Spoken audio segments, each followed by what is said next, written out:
Jó, capítulo 13, versículo 7. Está escrito assim: porque há esperança para a árvore que se for cortada, ainda se renovará e não cessarão os seus renovos. Rotulando aqui, capítulo 14, irmãos, capítulo 14, versículo de número 7, tá certo? Desculpa, versículo 7 do capítulo 14, vou ler de novo. Porque há esperança para a árvore que se for cortada, ainda se renovará e não cessarão os seus renovos. Muito obrigado, evangelista Marinho, muito obrigado pela recepção. Poder sentar no nome de Jesus.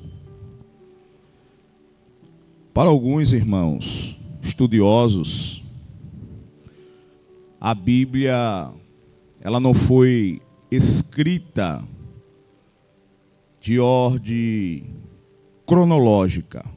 Para alguns estudiosos, o livro de Jó, ele é o primeiro livro da Bíblia Sagrada.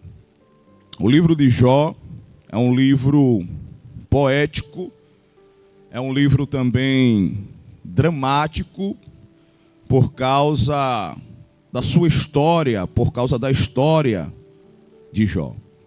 O livro de Jó também mostra a sabedoria, a soberania do nosso Deus. Pois bem, na terra de Uz, provavelmente localizada a nordeste da Palestina, próximo à terra deserta entre Damasco e o rio Eufrates, aconteceu uma das histórias mais conhecidas de toda a Bíblia Sagrada. A história do patriarca chamado Jó. A Bíblia diz, irmãos, que não existia ninguém mais rico, mais abençoado do que Jó. E isso gerou uma contenda entre céu e inferno, entre inferno e céu.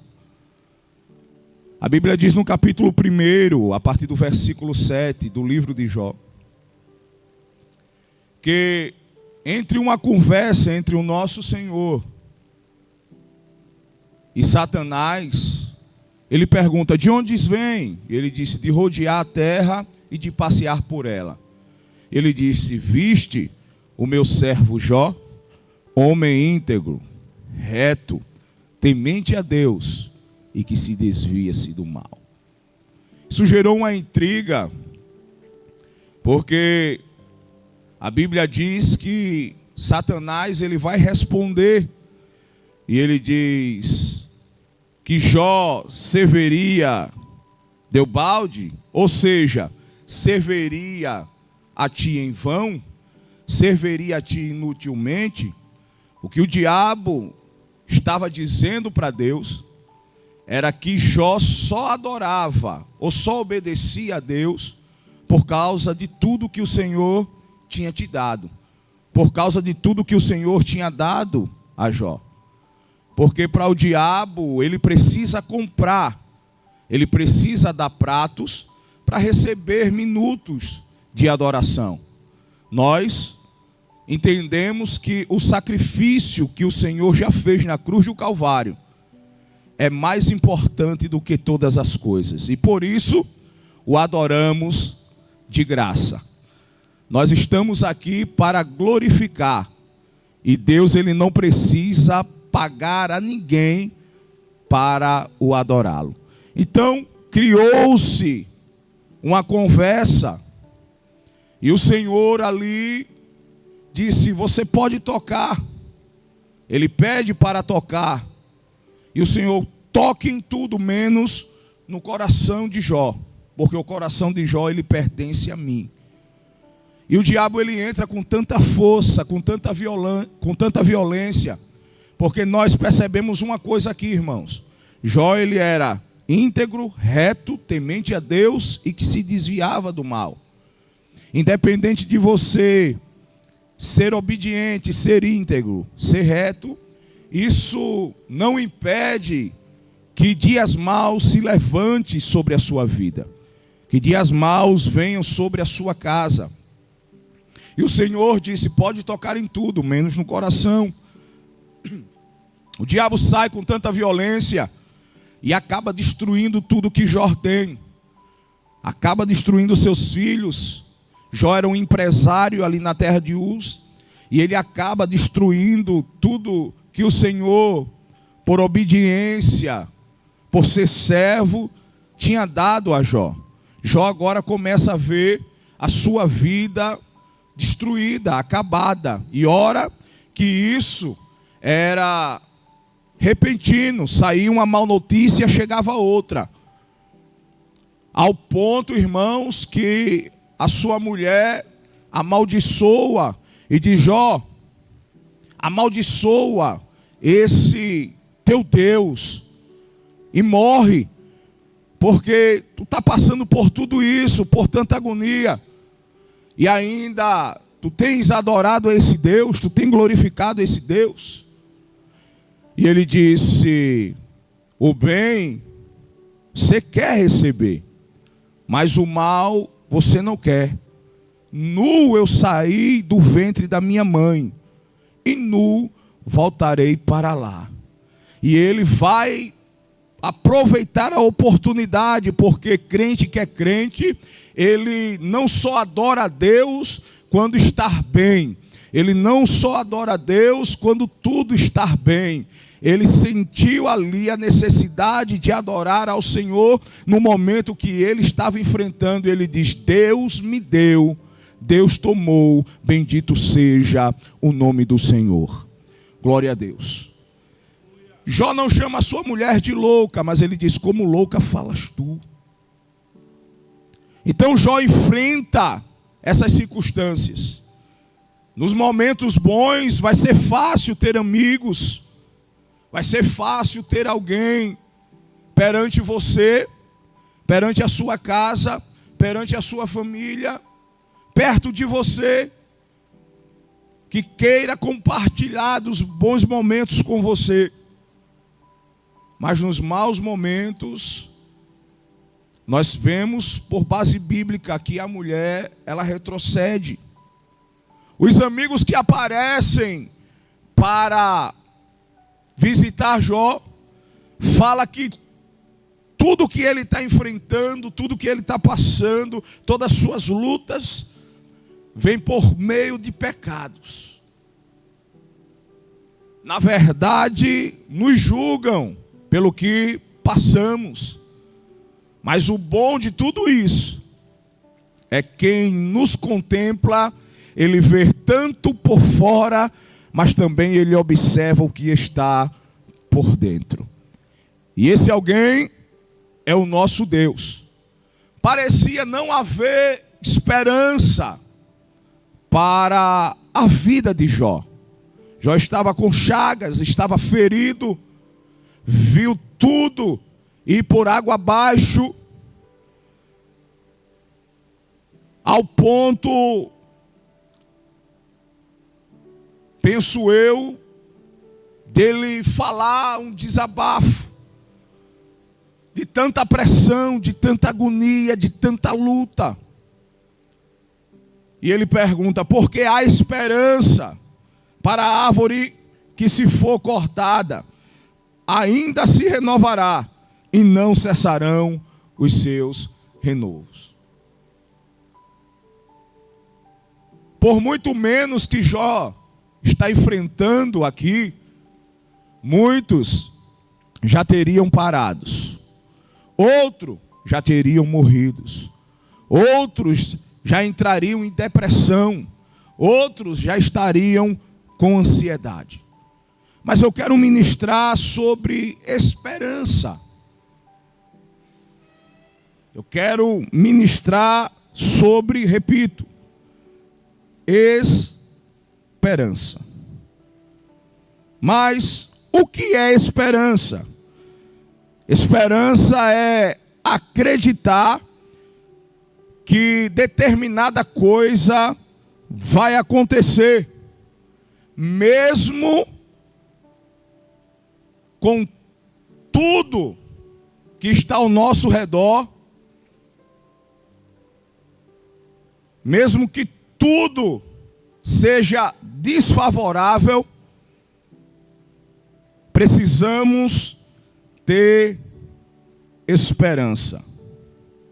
No original mesmo, a esperança é ter fé.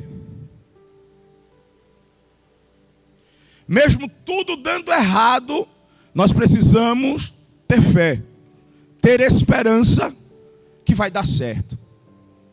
Você não pode entrar numa programação como essa sem a expectativa que o que está dando errado na tua casa, a partir de hoje, vai começar a dar certo. Você não pode entrar num programa como esse sem expectativa que o seu casamento vai dar certo. Você não pode entrar numa programação como essa sem expectativa que o seu filho vai dar certo, que a sua empresa vai dar certo, que os seus sonhos darão certo. Você não pode entrar sem expectativa, porque você precisa ter esperança, e como eu disse, esperança é ter fé. Hebreus 11 diz: ora, a fé é o firme fundamento das coisas que se esperam e a prova das coisas que não se vê. Ou seja, eu aplico para você nesta manhã. Eu vejo que tudo aos meus olhos está dando errado, mas eu creio, eu tenho esperança, eu tenho fé que vai dar certo. E eu quero te dizer, por base bíblica nesta manhã, este negócio vai dar certo.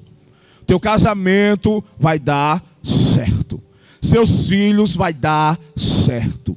Seus projetos vai dar certo. Aleluia.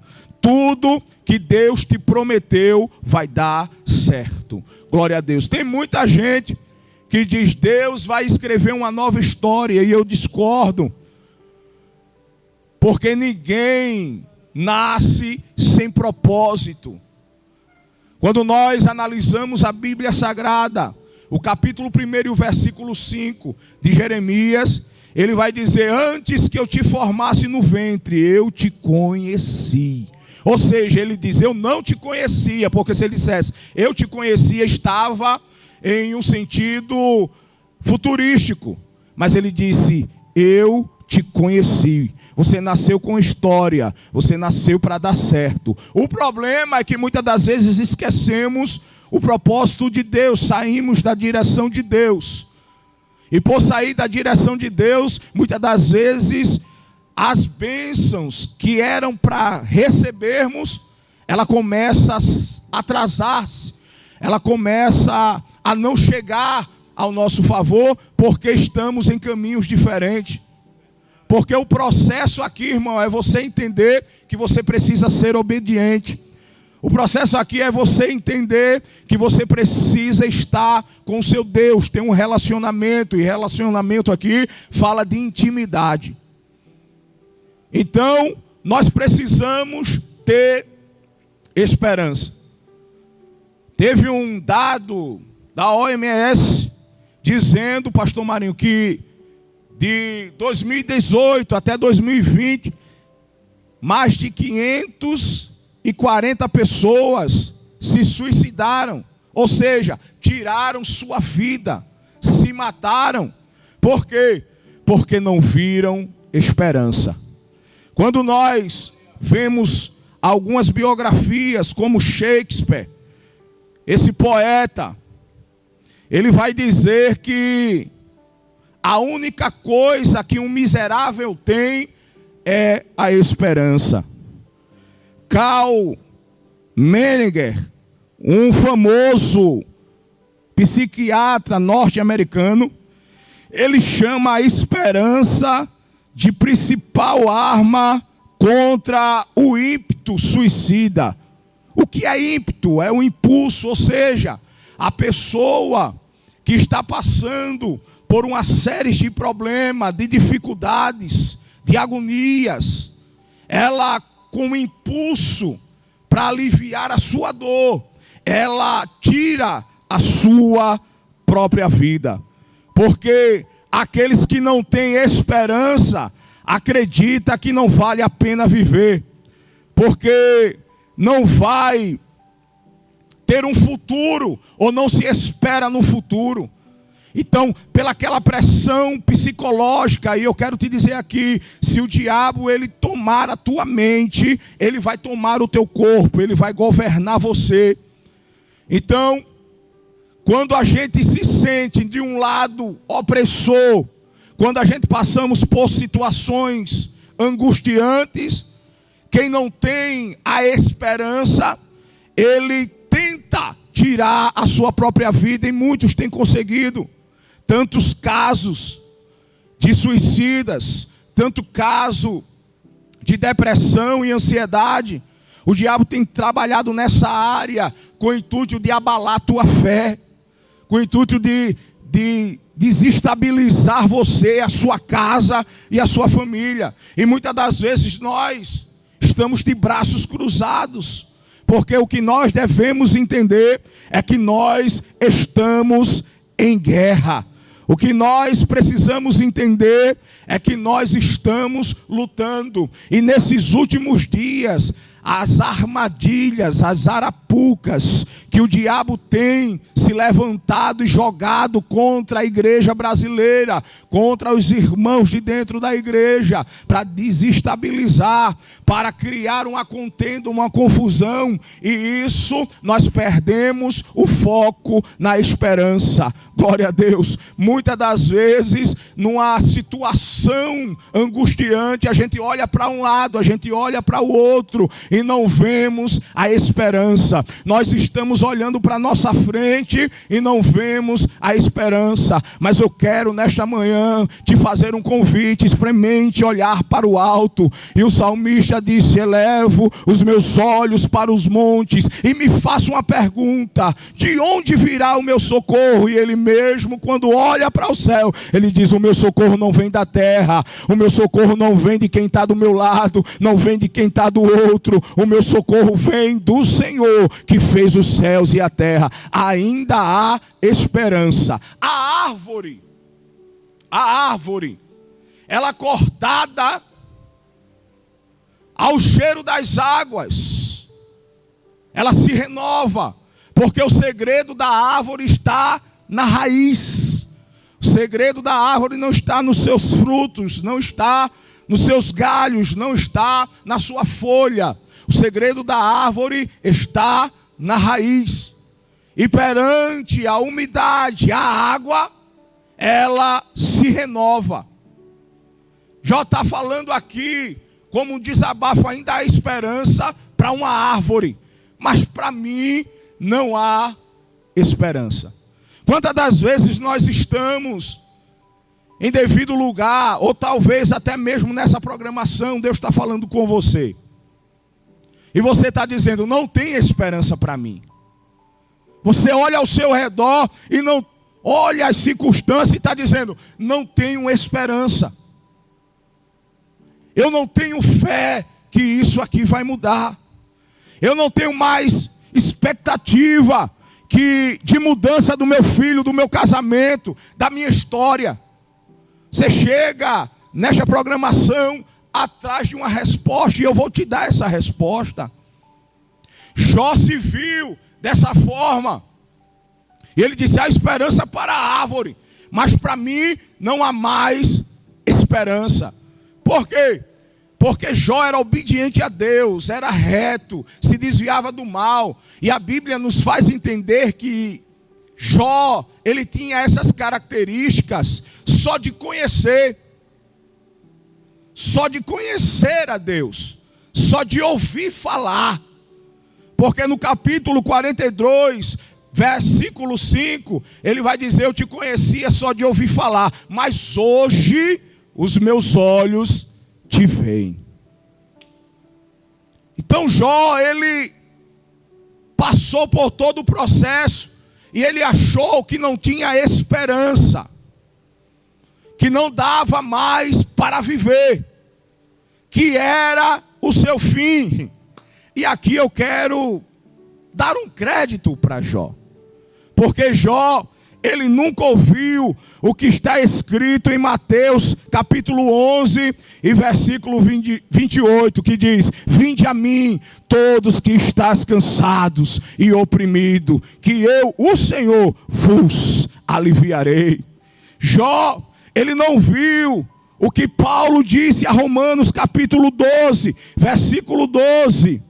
E ele diz: alegre-se na esperança, seja paciente na tribulação, persevere na oração.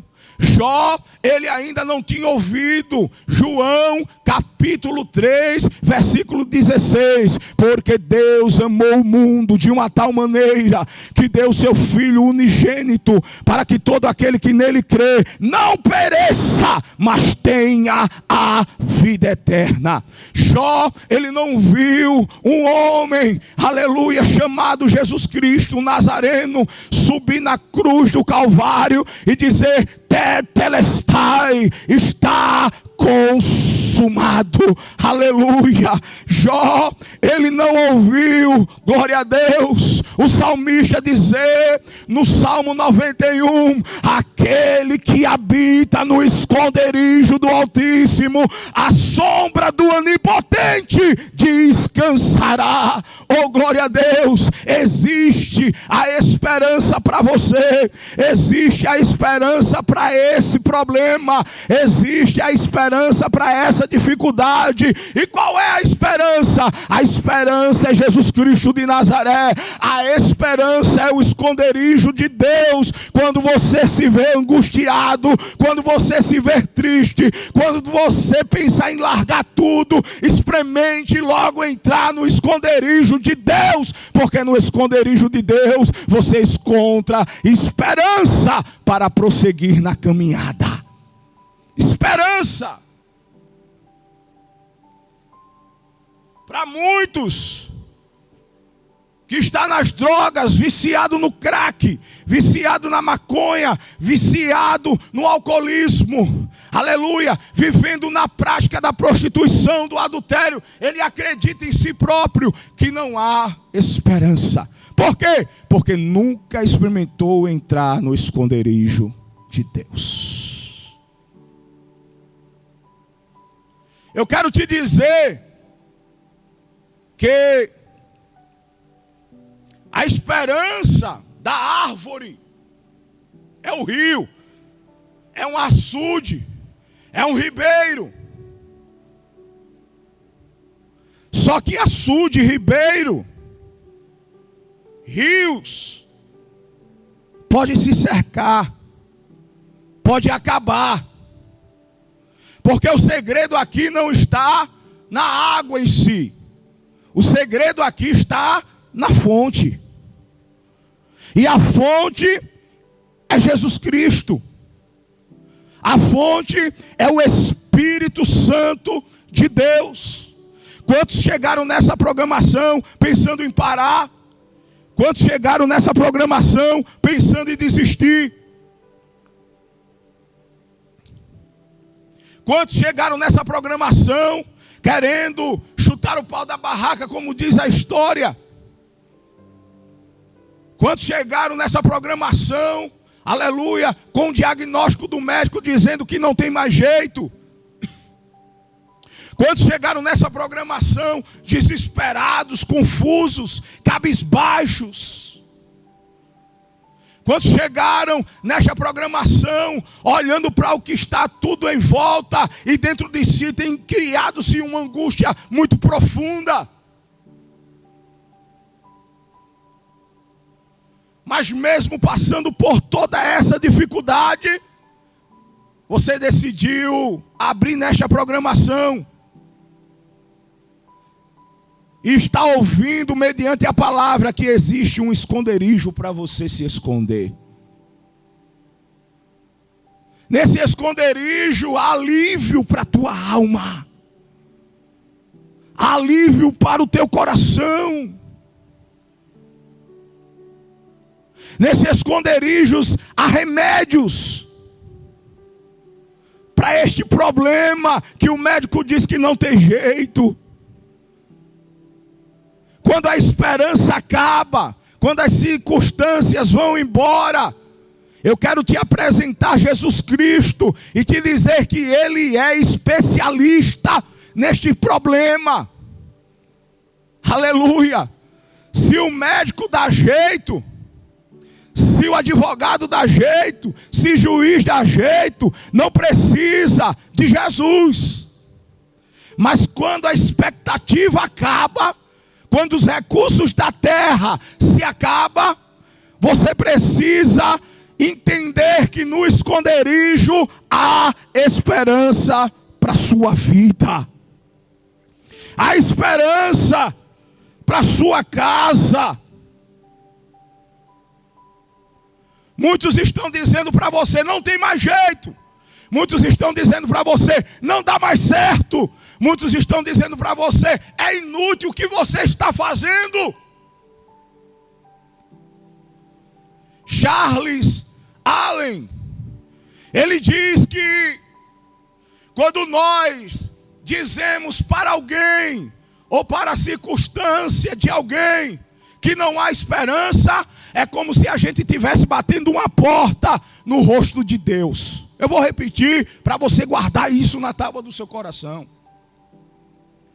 Charles Allen, ele diz o seguinte: se você diz para alguém ou para uma situação que ela está passando, que não tem esperança, você está batendo uma porta no rosto de Deus.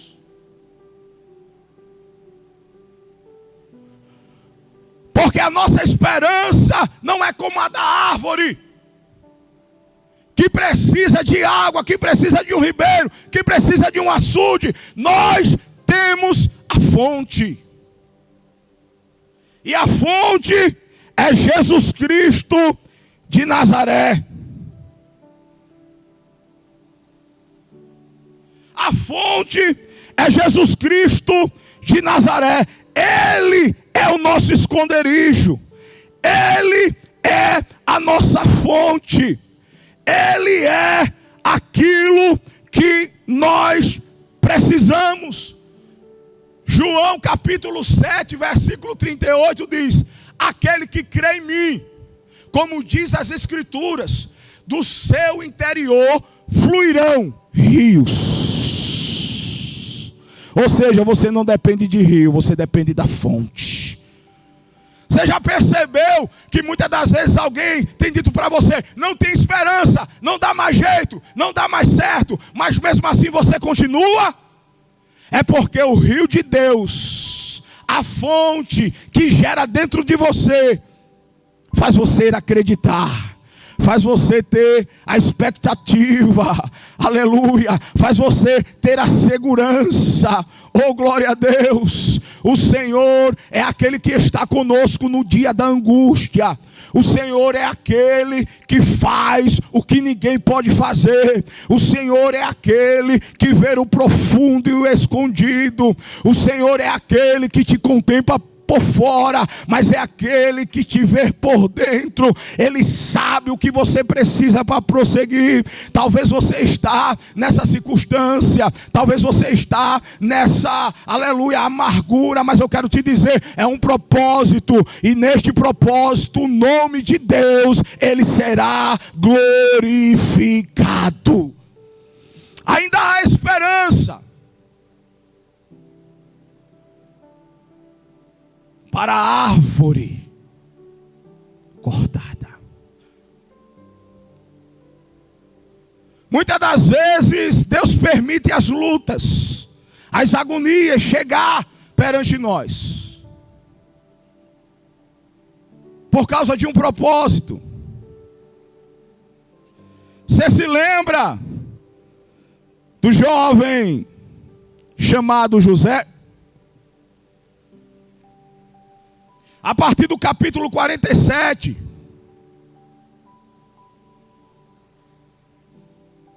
se levantou uma luta muito grande entre seus irmãos.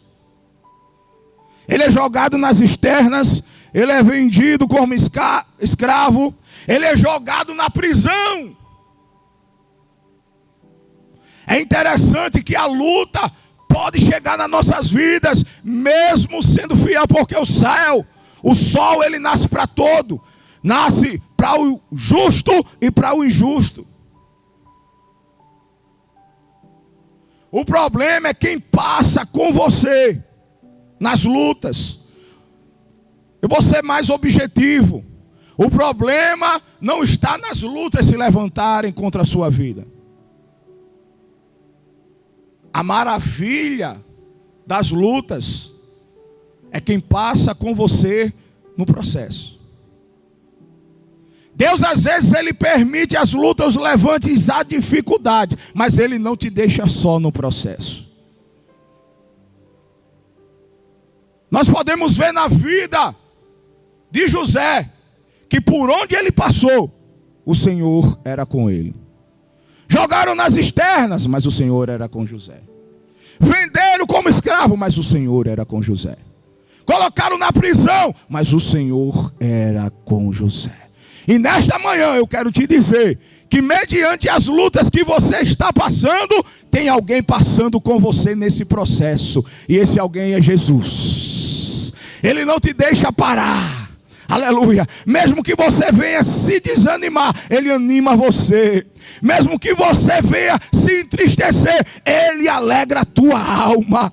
Mesmo que você esteja fraco, Ele renova a sua vida. Ele te toca agora da planta do pé até o último fio de cabelo. É Ele que diz: olha, eu estou contigo todos os dias. Eu não te deixo só. Eu não sou um amigo de momento. Eu me relaciono com você.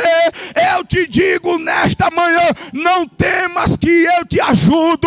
E nessa peleja não tereis que pelejar. Quem peleja sou eu por você. Ora mahachore mandagaça.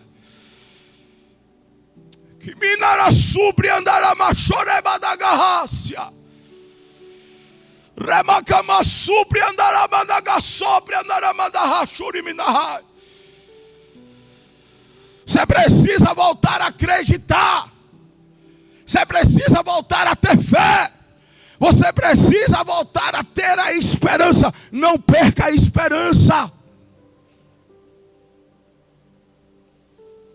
Perder a esperança é como se fosse uma luta de boxe, que alguém joga a toalha e diz: perdeu.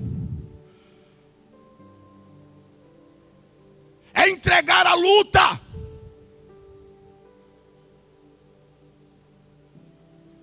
Se tiver de tombar, tombe lutando. Como é que se tomba lutando? Não desistindo.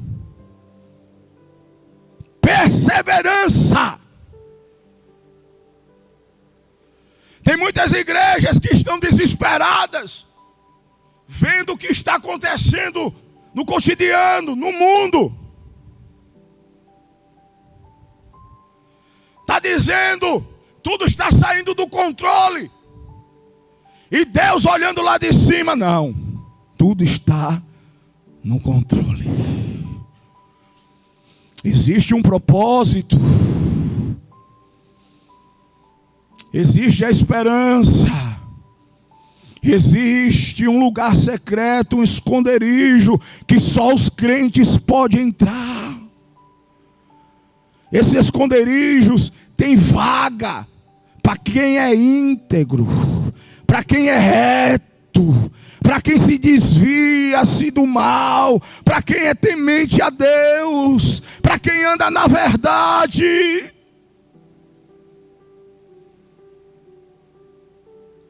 Existe um esconderijo. Mas você tem desistido, talvez, porque você tem lutado com suas forças. Você tem parado por quê? Porque você está confiando nas suas habilidades. E tem campos, áreas nas nossas vidas que nós não conseguimos vencer se Jesus não estiver no nosso lado. Eu só consegui vencer as drogas porque eu não perdi a fé, porque eu tinha esperança. Aleluia. Eu consegui vencer um tumor, um câncer maligno, porque nas lutas, nas dificuldades, no processo, Deus, Ele não me deixou sozinho. Ele nunca te deixou sozinho. Ele nunca te desamparou. É porque hoje nós vivemos, pastor Marinho, uma cobrança muito grande. Uma cobrança de dizer: Deus, eu estou orando há tanto tempo e o milagre não vem. Eu estou orando há tanto tempo e a promessa não chega. A gente sabe lembrar os anos e o tempo que nós recebemos uma promessa de Deus, mas esquecemos das promessas que nós fizemos um dia para Ele. Aí a gente começa a dizer: o Senhor me fez promessa. E Deus lá de cima dizendo: mas também você fez promessas para mim. Eu cumpri as promessas na sua vida. Tenho promessas para cumprir. Mas você me prometeu algo que você já esqueceu. E você nunca fez. Você disse que ia me buscar pelas madrugadas e nunca mais me buscou. Você disse que ia se consagrar, jejuar. Você disse que ia ter uma vida diferente. Mas até agora o quadro nunca mudou.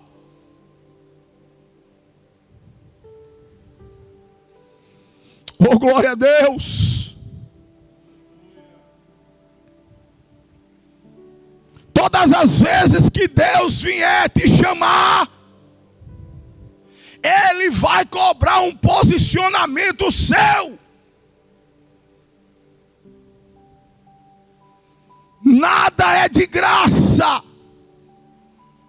É porque hoje mudou o valor, as circunstâncias das coisas que realmente importam.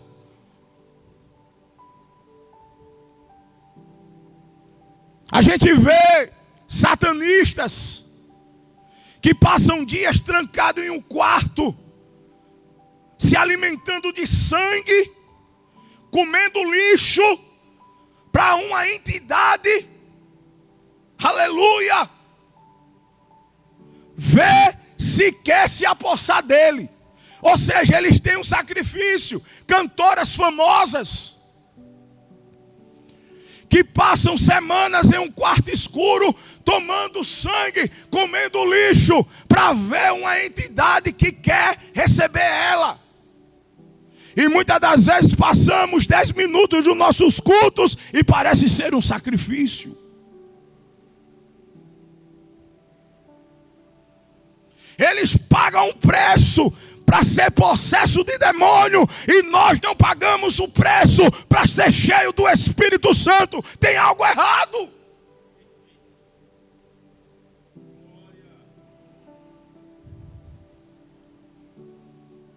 Chegamos nessa programação com esperança, com expectativa, mas sem posicionamento. Tome uma posição.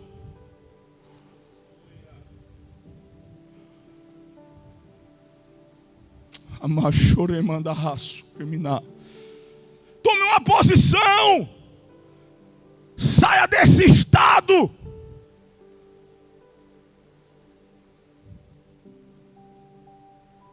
Desse estado que te paralisa. Desse estado que não te deixa ter esperança. Porque tem coisas que Deus faz, mas tem coisas que estão dentro da tua responsabilidade. Hoje saímos do nosso culto, se Deus vir ou não, tanto faz. Pastor veio, cantor veio, pregador veio, nem sentimos falta do Espírito Santo. Mas todo culto é para ter, a presença meu irmão, Estamos no lugar certo, reunidos em um só nome. E se estamos reunidos em um só nome, Ele está presente. E se Ele está presente, tem que ter manifestação da sua glória. Se a presença dEle está no ambiente, tem que ter milagres.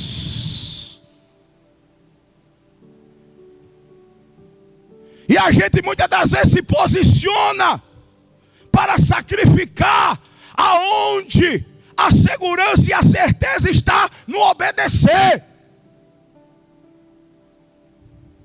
Não adianta sacrificar se não tem obediência, ou seja, se não tem uma mudança de vida. É por isso que você olha e não vê esperança, porque você não obedece. E a gente começa a achar que está quarta, sexta ou domingo no culto da sua igreja, você já é um crente. Não, você está se tornando um religioso. Saia desse estado de miséria. Ainda há esperança. Se relacione com Cristo. Tem intimidade com Ele. Ele vai renovar as tuas forças. Ele vai curar as tuas feridas. Ele vai segurar na tua mão e dizer: não temas, eu te ajudo, eu estou contigo, eu te fortaleço.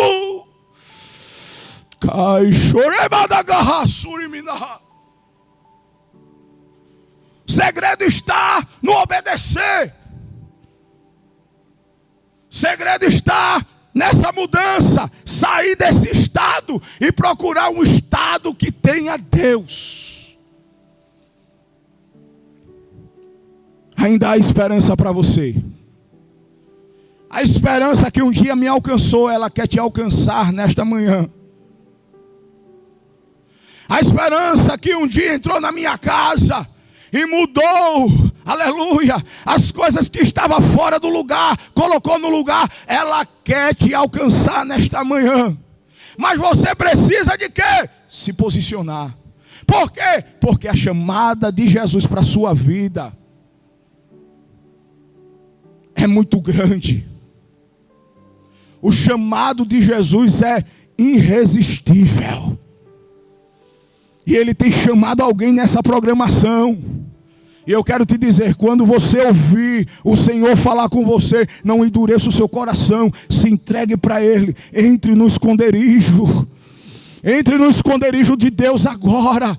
Digite: eu quero aceitar Jesus. Eu quero entrar nesse esconderijo. Eu quero voltar a ter esperança. Eu quero ter fé. Aleluia, nós não somos robô, somos ser humano. Mas as circunstâncias estão aí para nos fazer parar. Mas eu vim nesta manhã te dizer que temos o esconderijo. Temos a esperança que é o nosso Senhor Jesus Cristo. Entre agora nesse esconderijo. Se esconda perto dEle. Aleluia. Você já tentou de tudo.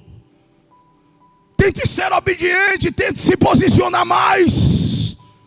Porque só vê milagres quem merece. Vou repetir isso aqui. Só vê milagres quem merecem. Quem buscam. Quem está numa posição. Quem anda na verdade.